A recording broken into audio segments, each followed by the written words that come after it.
This is fourth year lecture. I pray that all the Muslims will benefit from this work, and that it will be a source of blessings in both worlds for Bruges instructors, Olim online team and volunteers who participated in it in any way.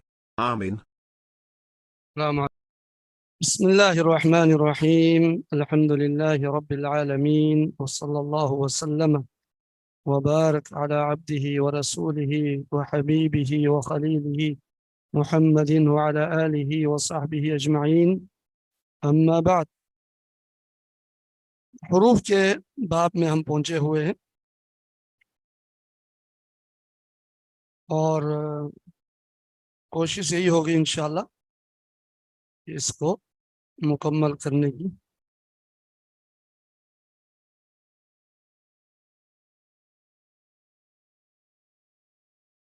حروف کے حوالے سے سب سے پہلے حروف جر کے بارے میں بات ہو رہی تھی اور حروف جر کے حوالے سے انہوں نے بتایا کہ یہ 19 حروف ہے.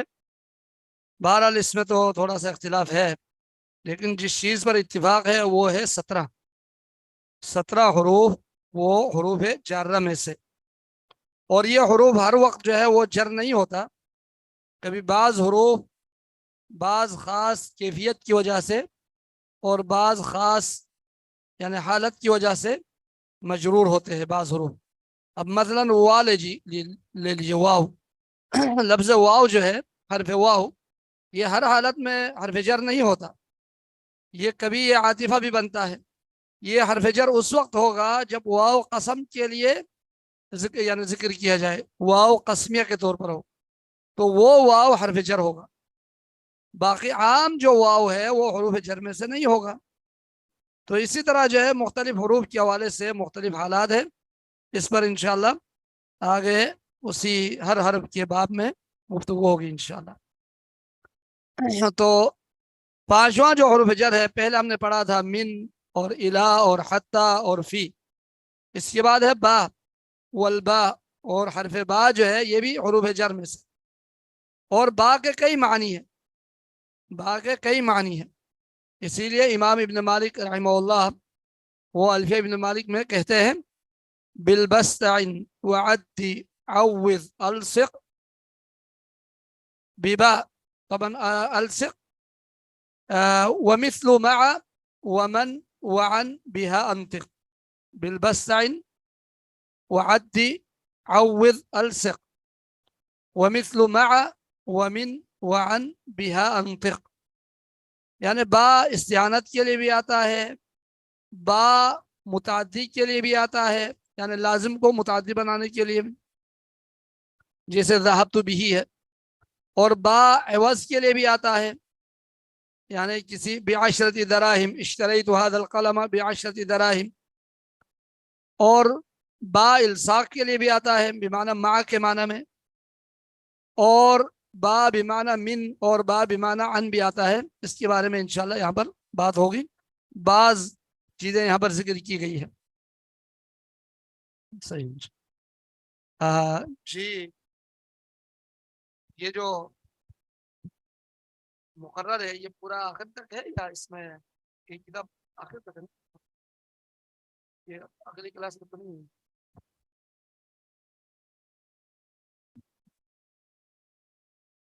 تو با وہی للالصاق, الصاق کے لیے یعنی کسی کے ساتھ مل کر یعنی کسی کے ساتھ ملا ہوا ہو یہ معنی دیتا ہے با. جیسے مررت بزید یعنی میں زید سے گزرا, تو یہاں پر با بمعنی جو ہے سے کا معنی ہوگا یا اس سے یعنی اس کے ساتھ سے جو ہے ساتھ سے ہوتے ہوئے آگے گزرا. ای التصق مروری بموضع یقرب منه زید. ای التصق یعنی التصق یعنی وہ التصق یلتصق کا معنی ہے چمٹ جانا یعنی بالکل قریب سے گزرا. مروری میرا گزرنا بالکل قریب سے ہوا. بموضع ایسی جگہ سے یقرب منه زید جہاں سے زید بالکل قریب پڑتا تھا. زید ادھر بیٹھا ہوا تھا اس کے قریب سے میرا گزر ہوا, تو اس کو کہتا ہے الصاق. اور با بمعنی استعانہ کے لیے بھی آتا ہے یعنی استعانہ کا مطلب مدد طلب کرنا. اس کے ذریعے کا معنی ہوگا اس کے ذریعے یعنی اس سے مدد لیتے ہوئے. جیسے نحو کتبت بالقلم، میں نے قلم کے ذریعے لکھا. اب میری جو لکھائی ہے جس سے میں نے مدد لی لکھنے کے لیے وہ قلم ہے، یعنی قلم کے ذریعے میں نے لکھا، یعنی قلم سے مدد لیتے ہوئے. اور کبھی با بمعنی تعلیل کے لیے بھی آتا ہے.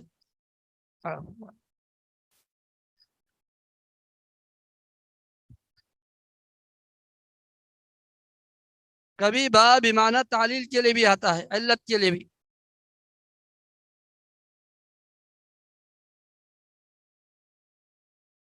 جیسے کہ قوله تعالی، یعنی علت بیان کرنے کے لیے، انکم ظلمتم انفسکم باتخاذکم العجل.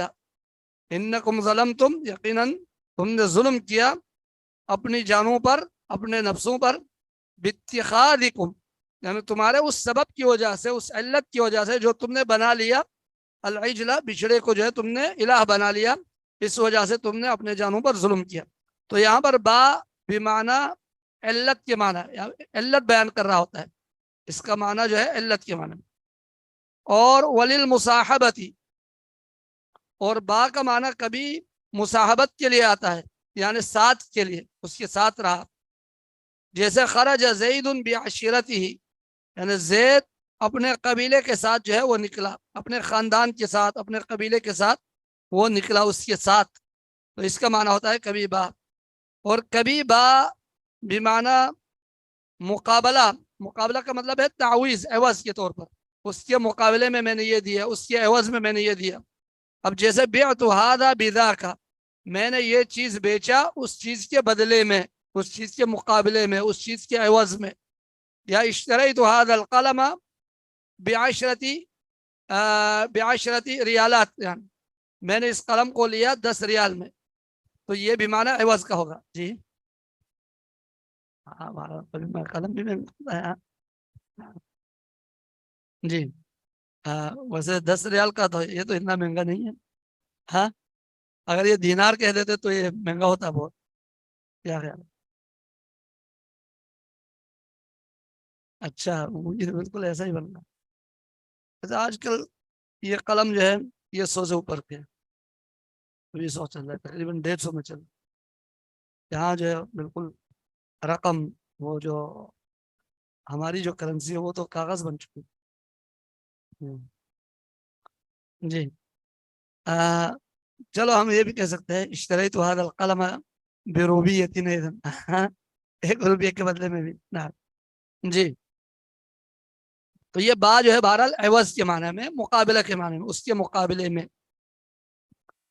اور کبھی با بمعنی تعدیہ، یعنی متعدی کے معنی میں ہوتا ہے. فعل لازم ہے، اب اس فعل لازم کے ساتھ جب با آ جاتا ہے، فعل کے بعد جب با آ جاتا ہے حرف جر، تو وہ متعدی بنا دیتا ہے.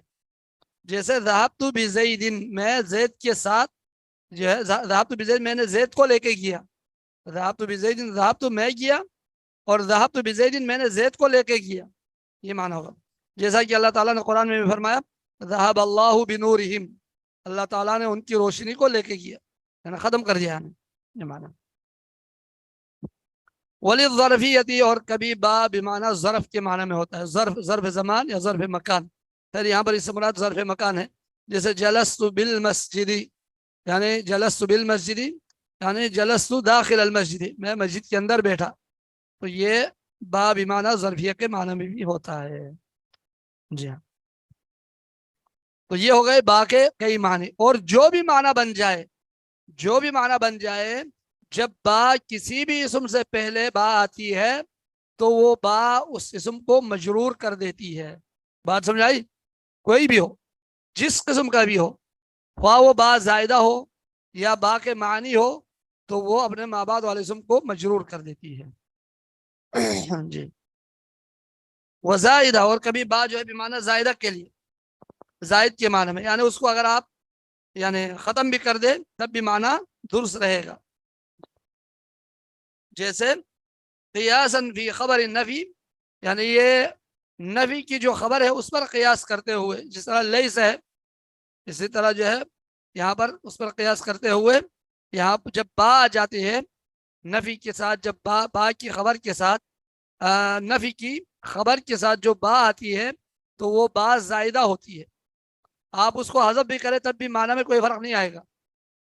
اب مثلا ما زید بقائم، ما زید بقائم کہے یا ما زید قائما کہے ایک جیسا ہوگا معنی.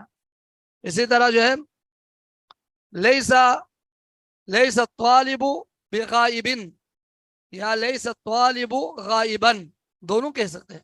اب با اگر آپ نے اس پر با داخل کر دیا تو وہ کلمہ جو ہے مجرور ہوگا، اور یہ با زائدہ ہے. اور اگر با کو آپ ہٹا دیں تو معنی تو وہی رہے گا لیکن وہ کلمہ منصوب ہوگا خبر لیس کی وجہ سے. جیسے نحو ما زید قائم بقائم، اب آپ اس کو ما زید بقائم کہے یا ما زید قائما کہے معنی ایک ہے. تو اس با کی کیا حیثیت ہو گئی یہاں پر؟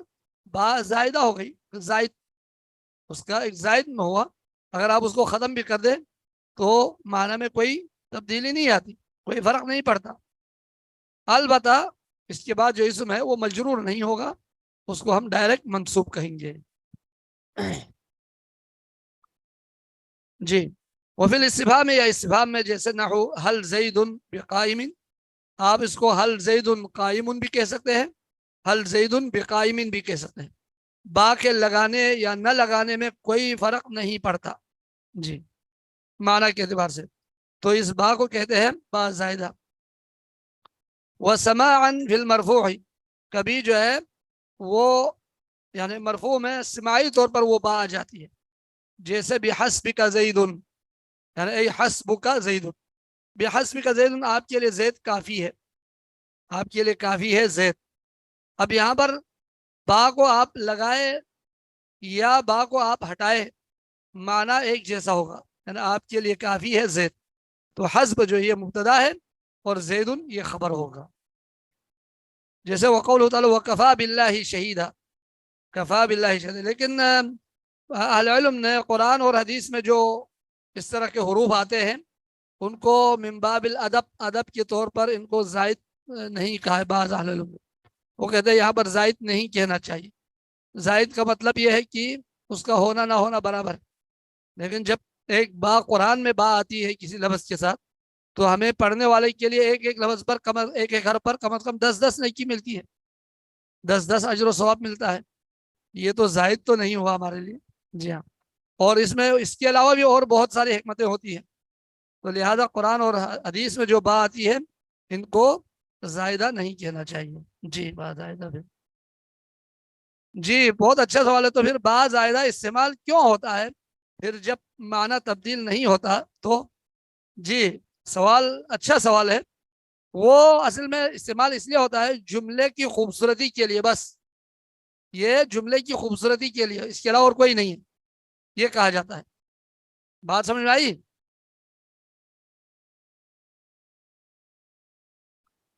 جی اچھا. کفا باللہ شہیدن اے کفا اللہ یعنی اللہ کافی ہے، یعنی گواہ کے اعتبار سے. وفی المنصوب اور منصوب نحو القا بیدہ یعنی القا یدہ، القا بیدہ مانا وہ اس نے اپنے ہاتھ کو پھینک دیا، یعنی القا یدہ اس نے اپنے ہاتھ کو پھینک دیا. تو یہاں پر ید کے ساتھ یہ منصوب ہے مفعول بھی ہونے کی وجہ سے، تو اس پہ با لگ جائے تو القا بیدہ ہی ہوگا، اور اگر با کو ہٹا دے تو القا یدہ ہوگا، معنی ایک ہوگا. اسی طرح یعنی مرفوع میں حسب کا زید بحسب کا زید، یہاں پر یہ با کو آپ لگا لے یا نہ لگا ایک جیسا ہے.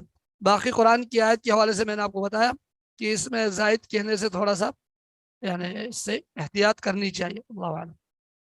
جی واللام، اب اس کے بعد حروف جر میں سے ایک لام ہے، جیسا کہ با تاؤ کاف لام واو منذ مسخلا رب حاش من عدافی عن علا حتی الہ، یہ جو 17 حروف ہے ان میں سے لام بھی ہے. اب لام کے بھی جو ہے اس کے کئی معنی ہیں. لام کا ایک معنی ہے اختصاص کے لیے، یعنی یعنی کسی کے لیے یہ خاص ہے، کسی کی ملکیت ظاہر کرنے کے لیے، یا کسی کے جو ہے خصوصی طور پر اس کے لیے، یعنی یہ فلان چیز کے معنی میں ہے، ایک اس کے لیے ہوتا ہے یہ لام. جیسے المفتاح للبابی، چابی دروازے کے لیے. اب یہ چابی جو ہے دروازے کے ساتھ خاص ہے. اسی طرح الجل للفرس، الجل للفرس، جل کہتے ہیں اس کپڑے کو، کپڑے کے ٹکڑے کو جو یعنی گھوڑے کے اوپر یا گدھے کے اوپر یا اونٹ کے اوپر اس کے اوپر رکھا جاتا ہے تاکہ اس کو ٹھنڈ سے بچانے کے لیے یا اور مختلف قسم کی تکلیف سے جو ہے اس کو بچانے کے لیے اس کے اوپر یعنی پھیلایا جاتا ہے، تو اس کو جلو کہتے ہیں، الجلو. جی تو یہ جل جو ہے الجلو للفرس، یہ گھوڑے کا ہے. والمال لزید، اور یہ جو مال ہے یہ زید کا ہے. تو لام تملیک کے معنی میں بھی آتا ہے اور شبہ تملیک کے معنی میں. الجل للفرس یہ شبہ تملیک ہے، گھوڑا اس کا مالک تو نہیں ہے. اسی طرح المفتاح للباب، چابی دروازے کی ہے، تو یہ شبہ تملیک کہا جاتا ہے چونکہ دروازہ مالک تو نہیں بنتا. جبکہ المال لزید، اس مال کو یہ جو لام ہے اسلام کو کہتے ہیں لام ملکیت، لام تملیک. تو اختصاص دو چیزوں پر ہے، ایک تملیک کے لیے جیسے المال لزید السیارۃ لمحمد، تو یہاں پر یہ لام لام تملیک ہے. اور کبھی لام اختصاص کے معنی میں آتا ہے لیکن وہ معنی شبہ تملیک ہوگا، یعنی پورے تملیک کے معنی میں نہیں ہوتا. جیسے المفتاح للسیارۃ، چابی گاڑی کی ہے، تو گاڑی خود مالک تو نہیں ہوتی اس چابی کی، لیکن ایک یعنی خصوصیت یہاں پر پیش کی گئی تو اس کو کہتے ہیں شبہ تملیک کے طور پر اس کی طرف نسبت کی گئی ہے.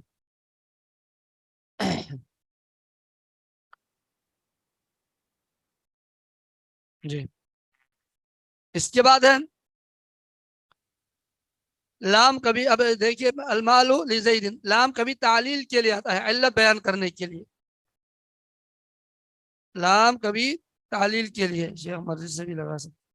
جی یہاں پر یہ جو با وغیرہ ہے، با جہاں کہیں بھی اگر اس کا معنی خاص معنی نہیں دیتا تو وہ با زائدہ ہوتی ہے، اور آپ اس پہ یعنی انہی کلمات میں، نفی میں، استفہام میں، ان چیزوں میں آپ با اگر آپ استعمال کرنا چاہتے ہیں تو کر سکتے ہیں. اور لام کے بارے میں ابھی بات ہو رہی تھی. لام ایک اختصاص کے لیے، اختصاص کی دو قسمیں، ایک تملیک، ایک شبہ تملیک. تملیک ہو جو یعنی مالک بنتا ہو حقیقی طور پر، تو اسلام کو لام تملیک کہا جاتا ہے، المال لزید. جی ہاں. اور شبہ تملیک جیسے الجل للفرس، المفتاح للسیارۃ، وللتعلیل، اور کبھی لام علت بیان کرنے کے لیے آتا ہے لام تعلیل کے طور پر. جیسے کہ ضربتہ للتأدیب، میں نے اس کو مارا، کیوں مارا؟ للتأدیب، یعنی ادب سکھانے کے لیے. یعنی جو علت ہے یہاں پر، علت وہ ادب سکھانے کی، ادب سکھانے کی غرض سے، ادب سکھانے کی علت سے میں نے اس کو مارا. تو اسلام کو لام تعلیل کہا جاتا ہے. اور زائدہ، کبھی لام لام زائدہ ہوتا ہے، جیسا کہ انہوں نے پھر اللہ تعالیٰ کے اس قول میں ذکر کیا.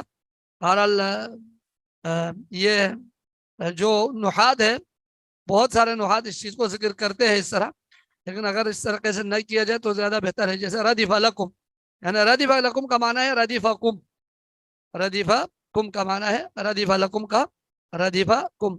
ردف کہتے ہیں اس کی پیچھے، یعنی تمہارے پیچھے. جی ہاں. وہ بمعنی عن، اور لام کبھی عن کے معنی میں بھی آتا ہے. جی یہاں پر با تعلیل اور لام تعلیل کیسے معلوم ہوگا؟ وہ تو سیاق و سباق سے ہی پتہ چلے گا. اگر وہ با آپ کو علت کا معنی دے رہا ہے تو یہ یعنی اس با کو با تعلیل کہا جاتا ہے، اور لام علت کے معنی میں دے رہا ہے، معنی دے رہا ہے، تو وہ لام جو ہے لام تعلیل ہوگا. جب آپ یہ کہتی ہے مثلا جئت الى الجامعۃ، جئت الى الجامعۃ للدراسۃ، للدراسہ، یعنی للدراسہ کا معنی ہے پڑھنے کے لیے. ردیف کا معنی ہوتا ہے پیچھے، اس کے پیچھے. جیسا کہ سیدنا عبداللہ بن عباس رضی اللہ عنہ، ان کے بارے میں بھی آتا ہے کنت ردیف رسول اللہ صلی اللہ علیہ وسلم. اور ایک آتا ہے سیدنا فضل بن عباس کے بارے میں بھی ہے، ردیف یعنی نبی علیہ السلام کے پیچھے بیٹھے ہوئے تھے، تو اس کا معنی ہے پیچھے.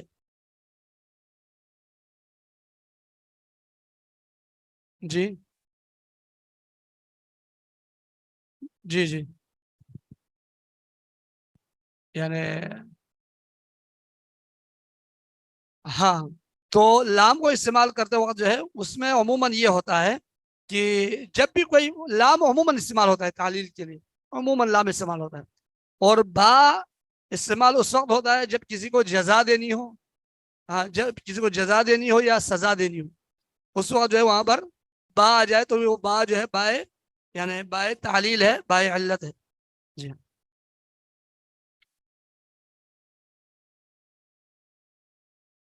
اسی طرح لام کا جو معنی ہے ایک بمعنی عن آتا ہے، لام بمعنی عن، لام عن کے معنی میں بھی آتا ہے. سیاق و سباق سے پتہ چل جاتا ہے یہ چیزیں. اذا استعمل مع القول، جب با قول کے ساتھ ذکر کیا جائے، قول کے جملے میں، قول کے سیاق میں اگر با یا قول کے سیاق میں اگر لام ذکر ہو، لام ذکر کیا جائے تو وہاں پر لام کا بمعنی عن کا ہوتا ہے، لام بمعنی عن کا. جیسا کہ اللہ تعالیٰ کا فرمان قوله تعالی وقال الذين كفروا للذين آمنوا، یعنی کافروں نے کہا للذین آمنوا یعنی عن الذین آمنوا، تو للذین بمعنی عن الذین یعنی ان لوگوں کے بارے میں جنہوں نے ایمان لے آئے. لو کان خیرا ما سبقونا الیہ، اگر یہ یعنی یہ دین اگر یہ درست ہوتا، اس میں خیر ہوتی یعنی بلائی ہوتی، خیر ہوتا تو ما سبقونا الیہ، وہ ہم سے سبقت لے کے نہیں جاتے. ہم ہی خیر کی اہل ہے اور ہم ہی بلائی یعنی بلائی والے ہیں، خیر والے ہیں. اور یہ جو یعنی فقراء اور مساکین قسم کے جو لوگ ہیں انہوں نے ایمان لے آئے ہیں، تو یہ اس بات کی دلیل ہے کہ اسلام میں، دین میں کوئی خیر نہیں ہے. اگر اس میں کوئی خیر ہوتا تو وہ ہم سے سبقت لے کے نہ جاتے، بلکہ ہمیں نصیب ہوتا اور اللہ اور ان کو جو ہے اللہ اس خیر سے محروم رکھتا. تو ان کی یعنی ایک باطل حجتوں میں سے ایک حجت یہ بھی تھی کہ اگر یہ اسلام خیر ہوتا، اس میں بھلائی ہوتی، تو یہ کمزور طبقے والے فقراء اور مساکین والے یہ لوگ اسلام کو جو ہے اسلام کو قبول نہ کرتے، بلکہ ہم کرتے. ہم زیادہ اہل والے ہیں، ہم اصل چیزوں کو جاننے والے، پرکھنے والے ہم ہیں، تو لہذا ہم اس خیر پہ جو ہے سبقت لے جاتے. تو یہاں پر للذین بمعنی عن الذین، ان لوگوں کے بارے میں کہا، ان لوگوں کے بارے میں. جی اگر یہ یعنی خیر ہوتا تو وہ ہم سے سبقت نہ لے کے جاتے. وفیہ نظر، اور اس میں نظر، اس میں یعنی غور کرنے کی ضرورت ہے، اس میں مراجعہ کرنے کی، نظر کو جو ہے دہرانے کی ضرورت ہے اس میں. یعنی اس کا مطلب یہ ہے کہ یہ یعنی یہ جو خیر کا جو انہوں نے وہ کیا ہے وہ ہم سے سبقت لے کے نہ جاتے. تو یہ قابل غور چیز ہے، یہ قابل غور چیز ہے کہ فقراء، مساکین، کمزور طبقے والے وہ اسلام کو قبول کریں، اور مالدار اور طاقتور جو لوگ ہیں، صاحب حیثیت والے ہیں، وہ خاص قبول نہ کریں. تو لہٰذا یہ اس بات کی دلیل ہے کہ اسلام میں نعوذ باللہ خیر نہیں ہے. تو وہ یہ کہہ رہے تھے. وہ بمعنی الواو، اور لام واو کے معنی میں بھی آتا ہے، کبھی کبھی لام واو کے معنی میں بھی.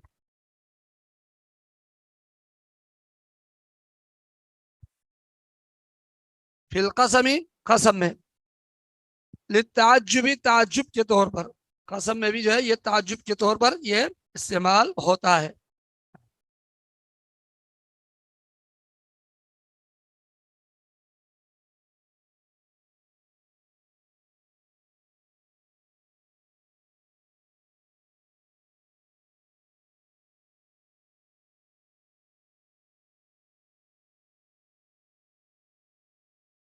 جی تو لام بمعنی قسم کے معنی میں بھی آتا ہے، لیکن وہ تعجب کے لیے ہوگا، وہ کسی چیز کو کرنے کے لیے یا کسی چیز کے نفی کرنے کے لیے نہیں ہوگا، صرف تعجب کے طور پر قسم اٹھائی جاتی ہے وہاں پر. جیسے جیسے جی ہاں، للہ یبقى علی الایام ذو حید بمشمخر به الضیان والآس. یہاں پر کہہ رہا ہے کہ للہ یعنی ادھر یہ جو قسم اٹھا رہا ہے ادھر یہاں پر ایک اسلام کو لام قسمیہ کہا جاتا ہے. جی للہ للہ لام پر پتہ کے ساتھ للہ یبقى علی الایام ذو حید، اللہ کی قسم یعنی دنوں میں جو ہے وہ باقی رہتا ہے، دنوں میں باقی رہتا ہے، ذو حید یعنی یہ بمشمخر به الضیان والآس، یعنی ذو حید وہ ہرن، وہ ہرن یا وہ پہاڑی بکرا جس کے جو سنگ ہے اس میں گرا باندھا ہوا ہوتا ہے، یعنی اس میں گرا باندھا ہوتا ہے، سال کے حساب سے مختلف گرا باندھا ہوتا ہے، تو اس حوالے سے کہہ رہے ہیں اللہ کی قسم یبقى علی الایام دنوں پہ باقی رہتا ہے، ذو حید یعنی گرا والے پہاڑی بکرے، بمشمخر به الضیان بمشمخر اونچے اونچے پہاڑوں پہ، بمشمخر یعنی اونچے اونچے پہاڑوں پہ جن میں الضیان والاس، ضیان اور آس نامی درخت لگے ہوئے ہیں، جن میں ضیان اور آس نامی درخت لگے ہوئے ہیں۔ تو ادھر یہاں پر للہ کا جو ہے ادھر یہ جو لام ہے لام قسمیہ ہے، اور اسلام نے لفظ جلالہ کو مجرور کر دیا، اس میں کسرہ آیا لام کی وجہ سے، تو یہ لام یہاں پر اللہ کی قسم کے معنی میں ہوتا ہے۔ جی ہاں،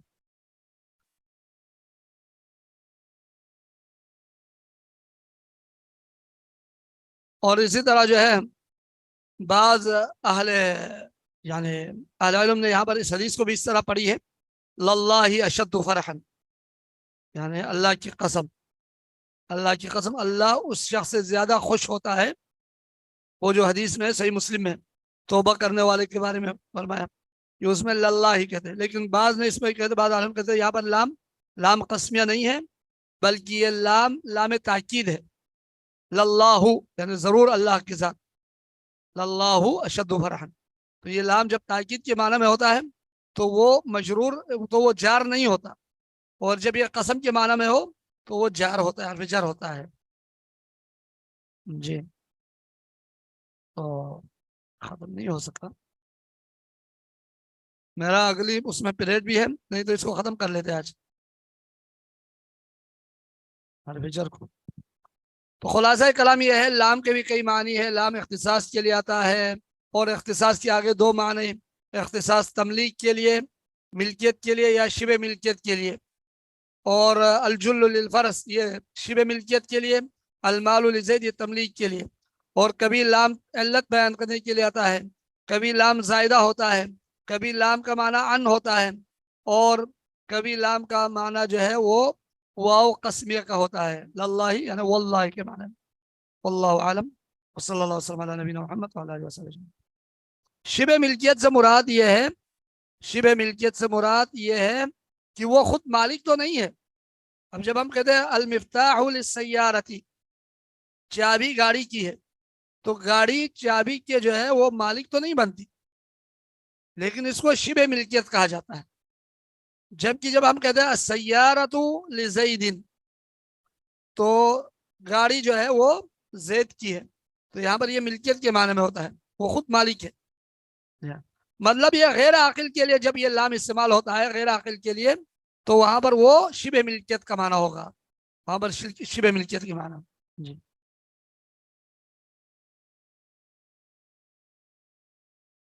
جی ہاں، لام تو لکھا ہوا ہے نا، لفظ جلالہ پر لام آیا ہوا ہے، تو یہاں پر یہ جو قاعدہ ہے اس میں یہی ہوتا ہے، جب لفظ جلالہ کے ساتھ لام آ جاتی ہے تو اس میں جو الف ہے اس کو حذف کر دیا جاتا ہے بس۔ جی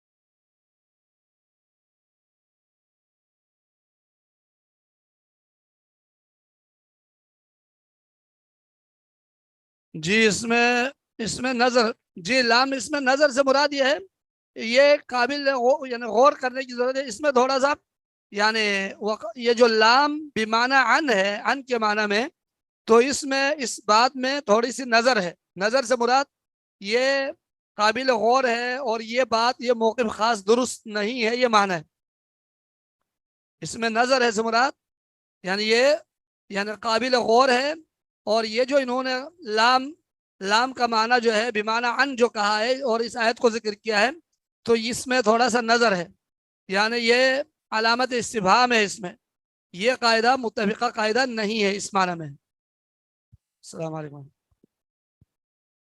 I pray that all the Muslims will benefit from this work, and that it will be a source of blessings in both worlds for Bruj instructors, Olim online team and volunteers who participated in it in any way. Amin. السلام علیکم ورحمۃ اللہ وبرکاتہ۔ الحمد للہ رب العالمین والعاقبۃ للمتقین والصلاۃ والسلام علی اشرف الانبیاء والمرسلین نبینا محمد وعلی آلہ وصحبہ اجمعین، اما بعد فاعوذ باللہ من الشیطان الرجیم، بسم اللہ الرحمن الرحیم۔ رب اشرح لی صدری ویسر لی امری واحلل عقدۃ من لسانی یفقہوا قولی۔ سبق کا آغاز کرنے سے پہلے ایک بری خبر سن لیں۔ جی ہاں، بری خبر یہ ہے کہ آپ کو جو کام دیا گیا تھا اس کام کو کچھ طلباء نے سنجیدگی سے نہیں لیا۔ جی ہاں، کسی نے جان چھوڑانے کی کوشش کی، صرف اس کو 2 صفحوں کے اندر لکھا ہے جبکہ آپ کی کلاس چوتھی ہے، ٹھیک ہے، اور کسی نے 3 صفحے لکھے ہیں تو 1 لائن چھوڑ کر، اسے کہتے ہیں 1.5 ہوشیار بننا، اور کسی نے ڈبل ہوشیاری کی ہے، وہ ہے کہ لکھا کسی ایک نے ہے اور حرف بحرف کسی نے اس کا دوسرا اتارا ہوا ہے، ٹھیک ہے نا، اور کسی نے اتنی بھی محنت نہیں کی بلکہ کسی اور کا اٹھایا اور اوپر سے وہ اس کا نام مٹایا اور اپنا نام لکھا اور جا کر جمع کروا دیا، ٹھیک ہے۔ تو یہ آپ دیکھیں گے کہ کس کے اندر ہوا ہے۔ بہرحال تو ایسی صورت میں جو ناقل اور منقول عنہ ہے دونوں، یہ تو پتہ نہیں چلے گا نا کہ کس نے جو ہے وہ کس کو نقل کروایا ہے، تو اسی صورت میں دونوں کے لیے نمبر 0 ہے، ٹھیک ہے جی۔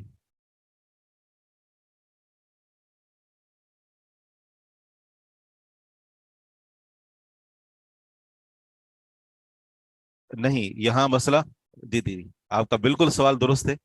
اس سوال کا جواب یہ ہے کہ پہلے نمبر پر طالب علموں کی ذمہ داری ہے کہ وہ پوچھ لیں کہ لکھنا کتنا ہے، اور دوسرے نمبر اگر پوچھا نہیں ہے تو کم از کم جو سوال دیا گیا ہے نا ان تمام چیزوں کا آپ احاطہ کریں، بھلے آپ آدھی لائن کے اندر، ٹھیک ہے نا، لیکن جو آپ کو کام دیا گیا ہے نا وہ ساری کی ساری چیزیں مطلوب ہوں۔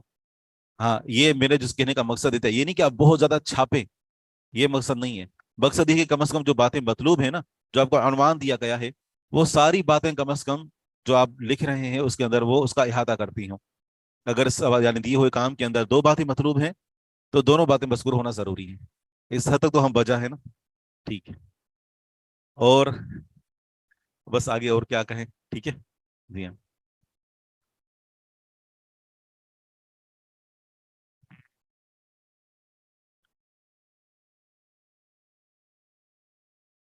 روایت لینے کے جو طریقے تھے تو ان میں سے 2 طریقے تو ہم پڑھ چکے تھے اور تیسرے طریقے کو بھی پڑھ لیا تھا، لیکن اس کا حکم رہتا تھا کہ اجازت، روایت کرنے کی اجازت۔ موجودہ دور میں بھی یہ طریقہ کار رائج ہے، تو اس کا حکم کیا ہے؟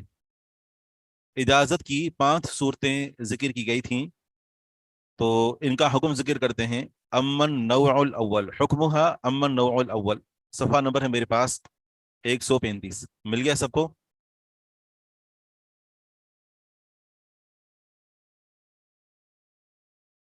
پی ڈی ایف میں 199 ہے۔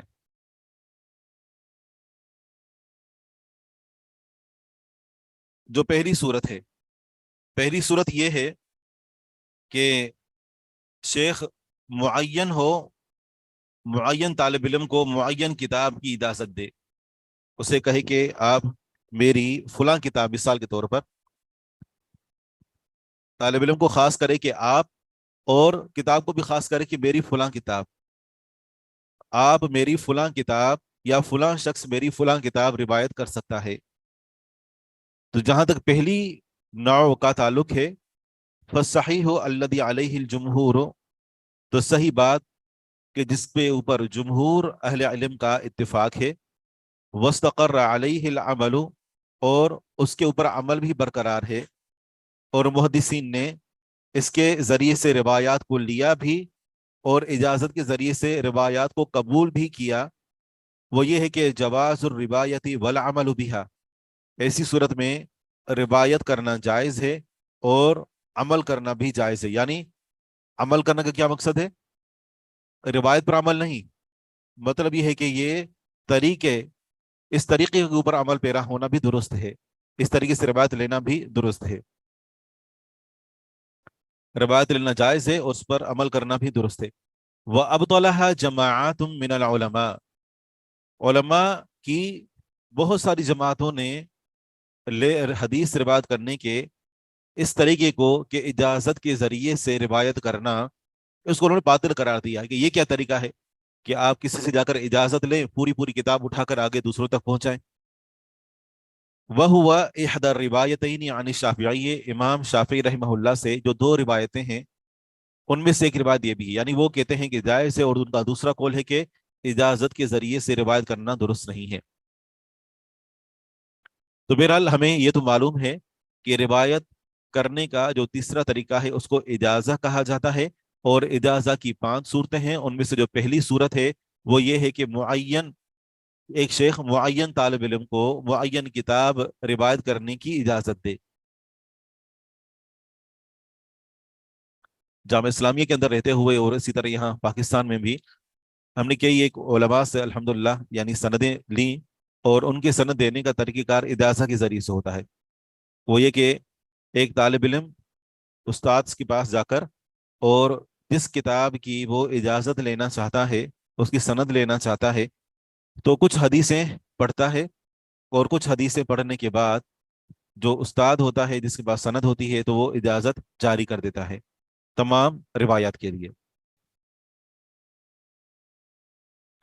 اگر آپ میں سے کوئی اجازت لینا چاہے تو ہمارے مشائخ کے پاس اسانید موجود ہیں، جیسے شیخ ضیاء الحق بھٹی صاحب ہیں، آپ نے لی ہیں ان سے صحیح بخاری کی اجازت؟ یا صحیح اس سال صحیح بخاری سے مسلم نہیں ہے؟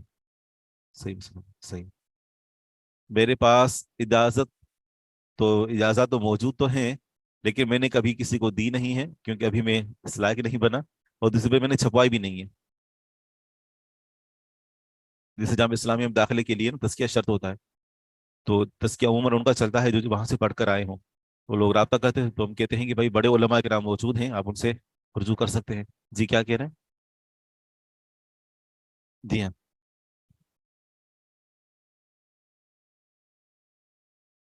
امام شافعی رحمہ اللہ سے اس مسئلے میں 2 قول منقول ہیں۔ ایک قول یہ ہے کہ اس طریقے سے روایت لینا جائز نہیں ہے، صرف اجازت کے ذریعے سے روایت لینا اور روایت آگے کرنا درست نہیں ہے، اور ان کا دوسرا قول یہ ہے کہ یہ طریقہ کار بھی درست ہے، اس طریقے سے روایت لی جا سکتی ہے۔ تو اکثر آپ دیکھیں گے کہ فقہی مذاہب کے اندر جو ائمہ ہیں نا، خصوصاً ائمہ اربعہ، ان میں سے بعض کے 2 اقوال ہوتے ہیں۔ تو 2 اقوال یہ قدیم اور جدید کے اعتبار سے ہوتے ہیں کہ پہلے ان کا موقف کچھ اور ہوتا ہے، اور جب نصوص ان کے سامنے آتی ہیں تو ان کا موقف تبدیل ہو جاتا ہے۔ تو اگر کسی امام کے بارے میں ہمیں کسی بھی فقہی مسئلے کے اندر 2 قول نظر آئیں، تو ان کا بعد والا جو قول ہوتا ہے وہ قابل اعتبار ہوتا ہے، یا پھر وہ جو قرآن و سنت کے زیادہ قریب ہو۔ وَأَمَّا بَقِيَّةُ الْأَنْوَاعِ، جہاں تک جو اجازت دینے کی جو بقیہ اقسام ہیں وہ کتنی ہیں؟ 4 اقسام، کہ طالب علم معین ہو، کتاب معین نہ ہو، یا پھر یہ ہے کہ دونوں ہی معین نہ ہو، یا پھر کہ طالب علم معین ہو لیکن کتاب مجہول ہو، یا پھر یہ کہ طالب علم موجود ہی نہ ہو، معدوم کو روایت کی اجازت دینا۔ وَأَمَّا بَقِيَّةُ الْأَنْوَاعِ، جہاں تک باقی اقسام کا تعلق ہے، فَالْخِلَافُ فِي جَوَازِهَا أَشَدُّ وَأَكْثَرُ، تو ان کے جواز میں جو اختلاف ہے انتہائی سخت ہے اور بہت زیادہ ہے، بہت زیادہ ہے، انتہائی سخت اختلاف ہے۔ تو بہرحال کچھ نے ان میں سے کچھ کو جائز قرار دیا ہے، کچھ کے اندر انہوں نے گنجائشیں نکالی ہیں، اور کچھ نے ان سب کا انکار کیا ہے۔ وَعَلَى كُلِّ حال، بہرحال فَالتَّحَمُّلُ وَالرِّوَایَةُ بِهَذَا الطَّرِيقِ، حدیث کو لینا اور اس طریقے سے روایت کرنا، کون سا طریقہ؟ ای الاجازہ، یعنی اجازت کے طریقے سے، تحمل حزیل، یہ کمزور طریقہ ہے۔ تحمل روایت لینا ہے، حزیل کمزور، یہ